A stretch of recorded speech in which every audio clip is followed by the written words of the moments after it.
Om Shanti. Good morning. 23 अक्टूबर 2020 के ईश्वरीय महावाक्य अर्थात मुरली सुनते हैं। आज प्यारे बाबा कहते हैं, मीठे बच्चे, श्रेष्ठ ते श्रेष्ठ बनने के लिए स्वयं भगवान तुम्हें श्रेष्ठ मत दे रहे हैं, जिससे तुम नरकवासी से स्वर्गवासी बन जाते हो। बाबा ने कहा, मीठे बच्चे, श्रेष्ठ ते श्रेष्ठ बनने के लिए स्वयं भगवान तुम्हें श्रेष्ठ मत दे रहे हैं, जिससे तुम नरकवासी से स्वर्गवासी बन जाते हो। आज की मुरली में प्रश्न है, देवता बनने वाले बच्चों को विशेष किन बातों का ध्यान रखना है? देवता बनने वाले बच्चों को विशेष किन बातों का ध्यान रखना है? उत्तर है, बाबा ने कहा, कभी कोई बात में रूठना नहीं, शक्ल मुर्दे जैसी नहीं करनी है, किसी को भी दुख नहीं देना है। देवता बनना है तो मुख से सदैव फूल निकले। अगर कांटे व पत्थर निकलते हैं तो पत्थर के पत्थर ठहरे। गुण बहुत अच्छे धारण करने हैं, यहाँ ही सर्वगुण संपन्न बनना है। सजा खाएंगे तो फिर पद अच्छा नहीं मिलेगा। ओम शांति। नए विश्व व नई दुनिया के मालिक बनने वाले रूहानी बच्चों प्रति रूहानी बाप बैठ समझाते हैं। यह तो बच्चे समझते हैं कि बाप आए हैं बेहद का वर्षा देने, हम लायक नहीं थे। कहते हैं, हे प्रभु, मैं लायक नहीं हूँ, मुझे लायक बनाओ। बाप बच्चों को समझाते हैं, तुम मनुष्य हो तो यह देवताएं भी मनुष्य है, परंतु इनमें दैवी गुण है। इन्हों को सच्चा सच्चा मनुष्य कहेंगे। मनुष्यों में आसुरी गुण होते हैं तो उनको कहा जाता है इनह्यूमन। चलन जानवरों मिसल हो जाती है, दैवी गुण नहीं है तो उसको आसुरी गुण कहा जाता है। अब फिर बाप आकर तुमको श्रेष्ठ देवता बनाते हैं। सचखंड में रहने वाले सच्चे सच्चे मनुष्य ये लक्ष्मी नारायण है, इन्हों को फिर देवता कहा जाता है। इन्हों में दैवी गुण है, भल गाते भी है, हे पतित पावन आओ। परंतु पावन राजाएं कैसे होते हैं, फिर पतित राजाएं कैसे होते हैं, यह राज कोई नहीं जानते। वह है भक्ति मार्ग, ज्ञान को तो और कोई नहीं जानता। तुम बच्चों को बाप समझाते हैं और ऐसा बनाते हैं। कर्म तो यह देवताएं भी सत्युग में करते हैं, परंतु पतित कर्म नहीं करते हैं, उनमें दैवी गुण है। छीछी काम न करने वाले ही स्वर्गवासी होते हैं। नरकवासी से माया छीछी काम कराती है। अब भगवान बैठ श्रेष्ठ काम कराते हैं और श्रेष्ठ मत देते हैं कि ऐसे छीछी काम नहीं करो। श्रेष्ठ ते श्रेष्ठ बनने के लिए श्रेष्ठ ते श्रेष्ठ मत देते हैं। देवताएं श्रेष्ठ है ना, रहते भी है नई दुनिया स्वर्ग में। यह भी तुम्हारे में नंबरवार पुरुषार्थ अनुसार जानते हैं। इसलिए माला भी बनती है 8 की व 108 की करके 16,108 की भी कहे। वह भी क्या हुआ, इतने करोड़ मनुष्य है, इनमें 16,000 निकले तो क्या हुआ? बाबा कहते हैं क्वार्टर परसेंट भी नहीं। बाप बच्चों को कितना ऊंच बनाते हैं। रोज बच्चों को समझाते हैं कि कोई भी विकर्म नहीं करो। तुमको ऐसा बाप मिला है तो बहुत खुशी होनी चाहिए। तुम समझते हो कि हमको बेहद के बाप ने अडॉप्ट किया है, हम उनके बने हैं। बाप है स्वर्ग का रचयिता, तो ऐसे स्वर्ग का मालिक बनने के लायक सर्वगुण संपन्न बनना पड़े। यह लक्ष्मी नारायण सर्वगुण संपन्न थे, इन्हों के लायकी की महिमा की जाती है। फिर 84 जन्मों के बाद न लायक बन जाते हैं वही देवी देवता। तो एक जन्म भी नीचे उतरे तो जरा कला कम हुई, ऐसे धीरे धीरे कम होती जाती है। जैसे ड्रामा भी जू मिसल चलता है ना, तुम भी धीरे धीरे नीचे उतरते हो, तो 1250 वर्ष में 2 कला कम हो जाती है।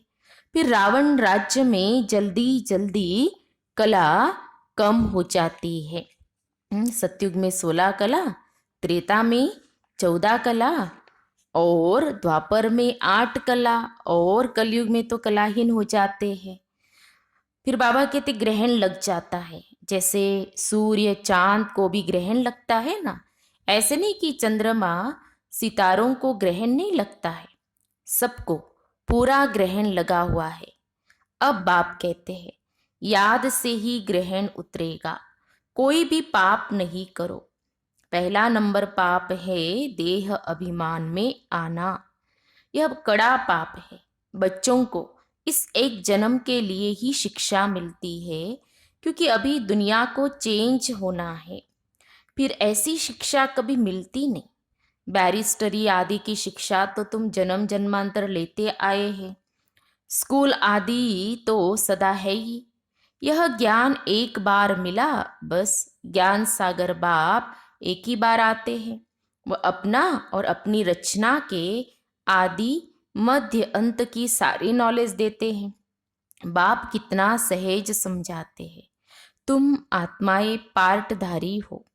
आत्माएं अपने घर से आकर यहाँ पार्ट बजाती है, उनको मुक्तिधाम कहा जाता है। स्वर्ग है जीवन मुक्ति, यहाँ तो है जीवन बंद। यह अक्षर भी यथार्थ रीति याद करने हैं। मोक्ष कभी होता नहीं। मनुष्य कहते हैं मोक्ष मिल जाए, अर्थात आवागमन से निकल जाए, परंतु पार्ट से तो निकल नहीं सकते। ये अनादि बना बनाया खेल है। वर्ल्ड की हिस्ट्री ज्योग्राफी हूबहू रिपीट होती है। सतयुग में वही देवता आएंगे, फिर पीछे इस्लामी बौद्धी आदि सब आएंगे। ये ह्यूमन झाड़ बन जाएगा, इनका बीज ऊपर में है। बाप है मनुष्य सृष्टि का बीज रूप। मनुष्य सृष्टि तो है ही, परंतु सतयुग में बहुत छोटी होती है, फिर धीरे धीरे बहुत वृद्धि होती जाती है। अच्छा, फिर छोटी कैसे होंगी? बाप आकर पति से पावन बनाते हैं। कितने थोड़े पावन बनते हैं, कोटों में कोई निकलते हैं। आधा कल्प बहुत थोड़े होते हैं, आधा कल्प में कितनी वृद्धि होती है। तो सबसे जास्ती संप्रदाय उन देवताओं की होनी चाहिए, क्योंकि पहले पहले यह आते हैं, परंतु और धर्मों में चले जाते हैं, क्योंकि बाप को ही भूल गए हैं। यह है एकच भूल का खेल। भूलने से कंगाल हो जाते हैं, भूलते भूलते एकदम भूल जाते हैं। भक्ति भी पहले एक की करते हैं, क्योंकि सर्व की सद्गति करने वाला एक है। फिर दूसरे किसी की भक्ति क्यों करनी चाहिए? इन लक्ष्मी नारायण को भी बनाने वाला तो शिव है ना, कृष्ण बनाने वाला कैसे होगा? यह तो हो नहीं सकता। राजयुग सिखलाने वाला कृष्ण कैसे होगा? वह तो है सतयुग का प्रिंस। कितनी भूल कर दी है, बुद्धि में बैठता नहीं है। अब बाप कहते मुझे याद करो और दैवी गुण धारण करो। कोई भी प्रॉपर्टी का झगड़ा आदि है तो उनको खलास कर दो। झगड़ा करते करते तो प्राण भी निकल जाएंगे। बाप समझाते हैं इसने छोड़ा तो कोई झगड़ा आदि थोड़ी किया, कम मिला तो जाने दो, उसके बदले कितनी राजाई मिल गई। बाबा बताते हैं मुझे साक्षात्कार हुआ विनाश और राजाई का, तो कितनी खुशी हुई। हमको विश्व की बादशाही मिलनी है, तो यह सब क्या है? ऐसे थोड़ी कोई भूख मरेंगे। बिगर पैसे वाले भी पेट तो भरते हैं ना। मम्मा ने कुछ लाया क्या? कितना मम्मा को याद करते हैं। बाप कहते हैं याद करते हो, ये तो ठीक है, परंतु अभी मम्मा के नाम रूप को याद नहीं करना है। हमको भी उन जैसी धारणा करनी है। इसीलिए आज हम देखते हैं जगदम्बा माँ की कितनी पूजा हो रही है, नवरात्रि चल रही है। तो हम भी मम्मा जैसे अच्छा बनकर गद्दी लायक बने, सिर्फ मम्मा की महिमा करने से थोड़ी हो जाएंगे। बाप तो कहते हैं मामे कम याद करो, याद की यात्रा में रहना है, मम्मा जैसा ज्ञान सुनाना है। मम्मा की महिमा का सबूत तब हो जब तुम भी ऐसे महिमा लायक बनकर दिखाओ। सिर्फ मम्मा मम्मा कहने से पेट नहीं भरेगा, और ही पेट पीठ से लग जाएगा। शिव बाबा को याद करने से पेट भरेगा। इस दादा को भी याद करने से पेट नहीं भरेगा। याद करना है एक को, शिव बाबा को। बलिहारी एक की है। युक्तियां रचनी चाहिए सर्विस की। सदैव मुख से फूल निकले। अगर काटे पत्थर निकलते हैं तो पत्थर के पत्थर ठहरे। गुण बहुत अच्छे धारण करने हैं। तुमको यहाँ सर्वगुण संपन्न बनना है। सजा खाएंगे तो फिर पद अच्छा नहीं मिलेगा। यहाँ बच्चे आते हैं बाप से डायरेक्ट सुनने। यहाँ ताजा ताजा नशा बाबा चढ़ाते हैं। मधुबन में बाबा के सम्मुख जब सुनते तो कितना नशा चढ़ता। अव्यक्त बाप दादा से, अभी जिन्होंने साकार में बाबा से मिले उनकी बात अलग, फिर अव्यक्त बाप दादा से मिलन मनाया, ताजा ताजा बाबा जो ज्ञान रत्न बांटते, मुरली सुनाते, तो कितना नशा बाबा चढ़ाते, नशा चढ़ जाता है, वो अलग ही स्थिति बन जाती। और फिर सेंटर पर नशा चढ़ता है।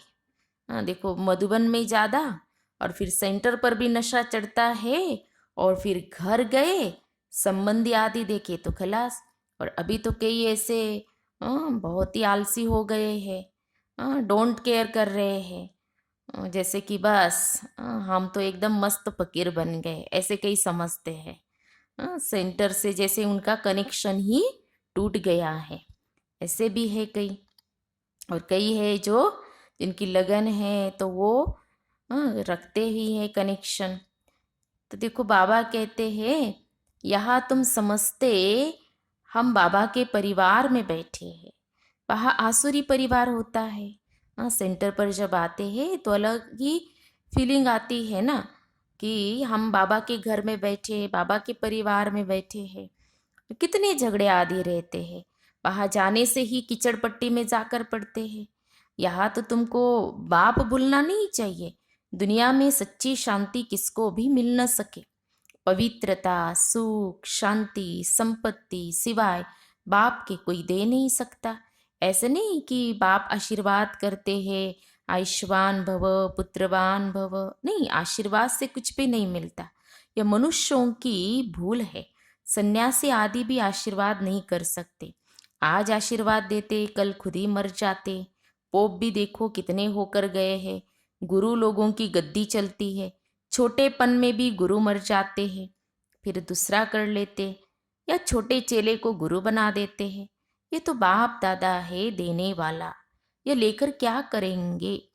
तो बाप तो निराकार है ना, लेंगे साकार।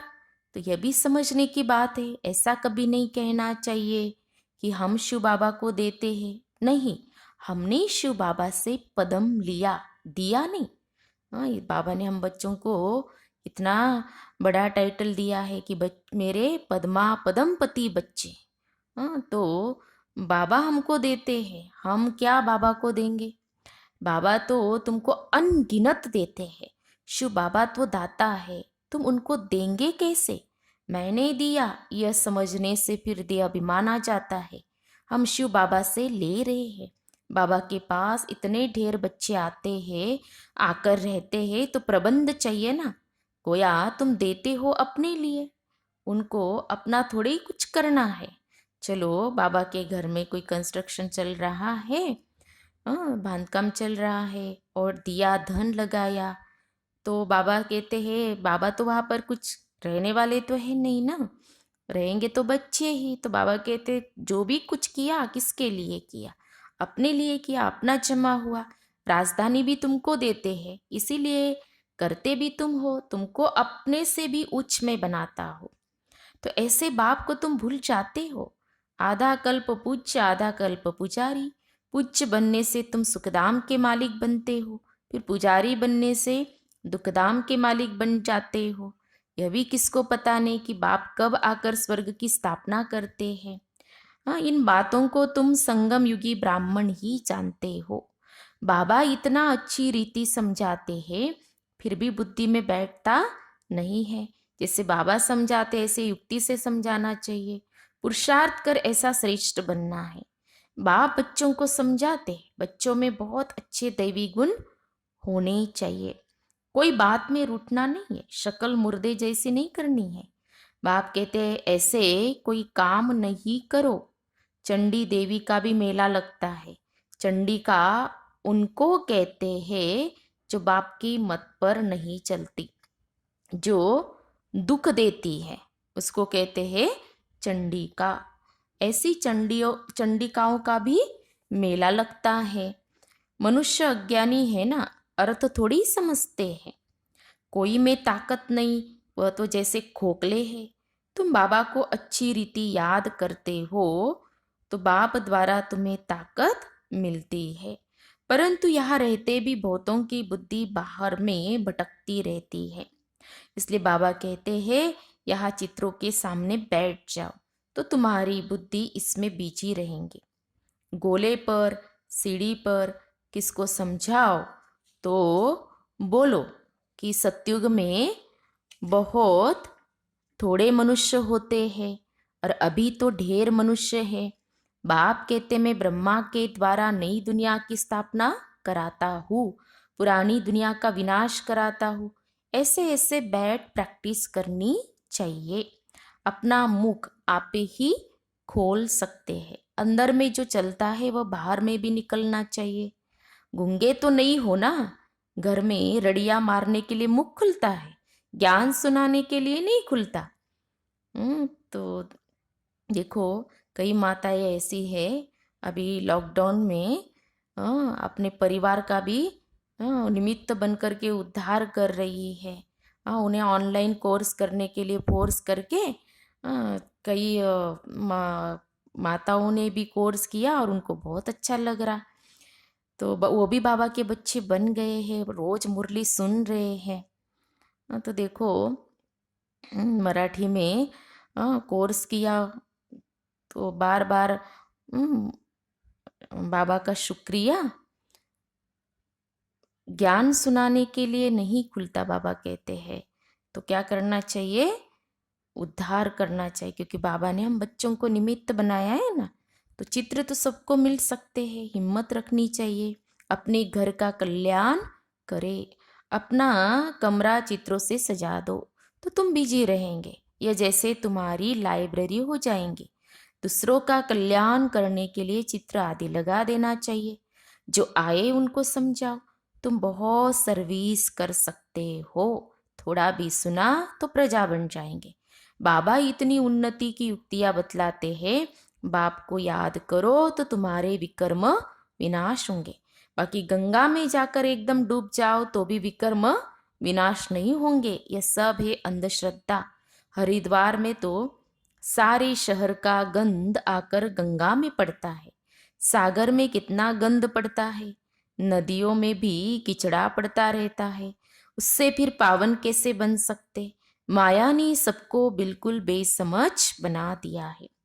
बाप बच्चों को ही कहते हैं कि मुझे याद करो।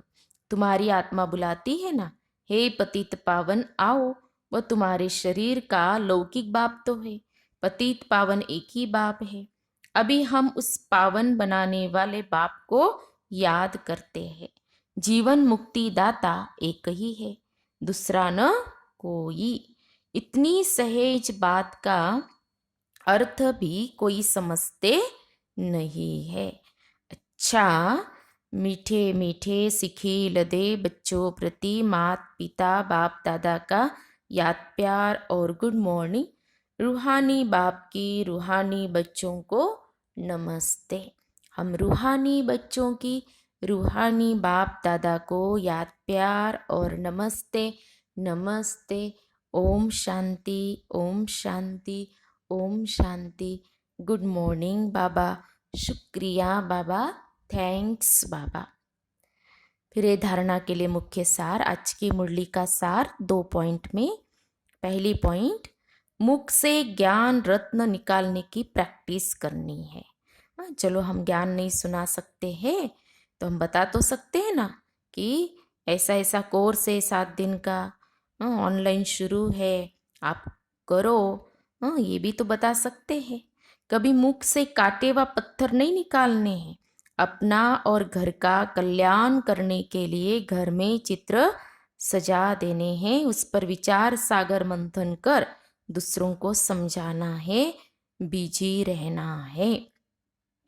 फिर दूसरी पॉइंट, बाप से आशीर्वाद मांगने के बजाय उनकी श्रेष्ठ मत पर चलना है।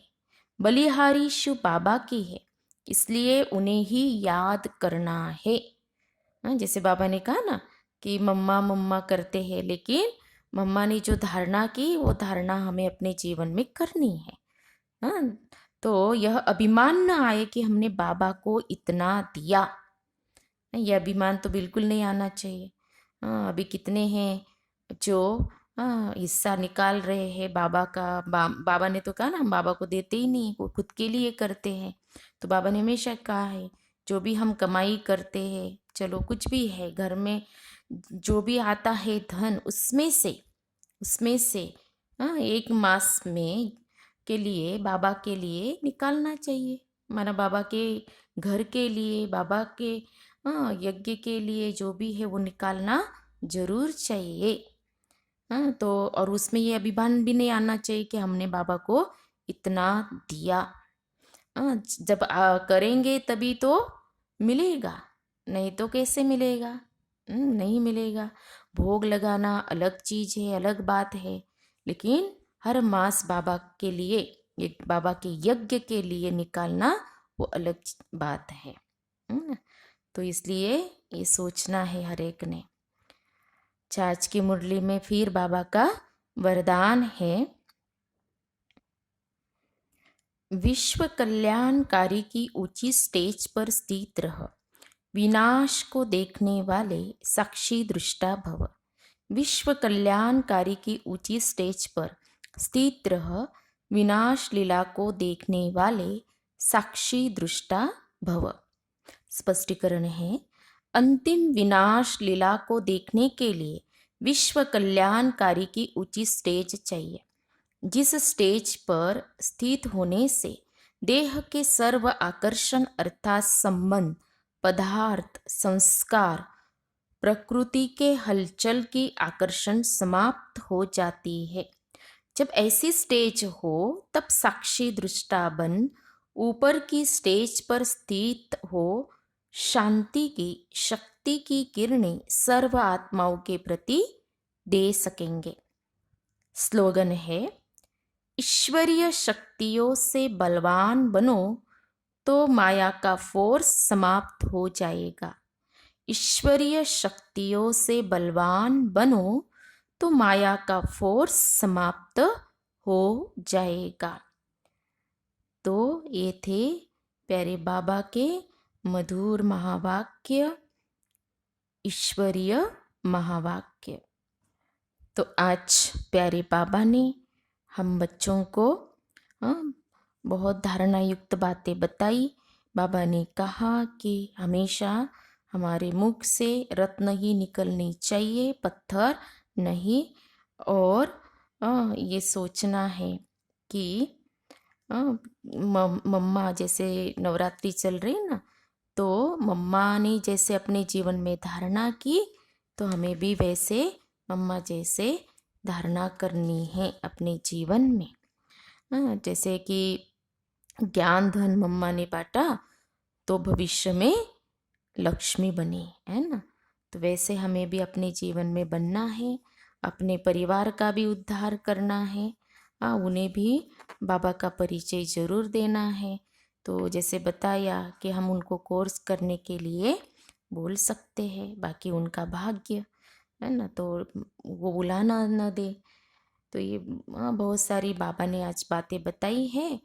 तो देवता बनने के लिए हमें विशेष किन बातों का ध्यान देना है, तो उस पर भी हमें क्या करना है, खुद ही कुछ चेक करना है और अटेंशन रखना है।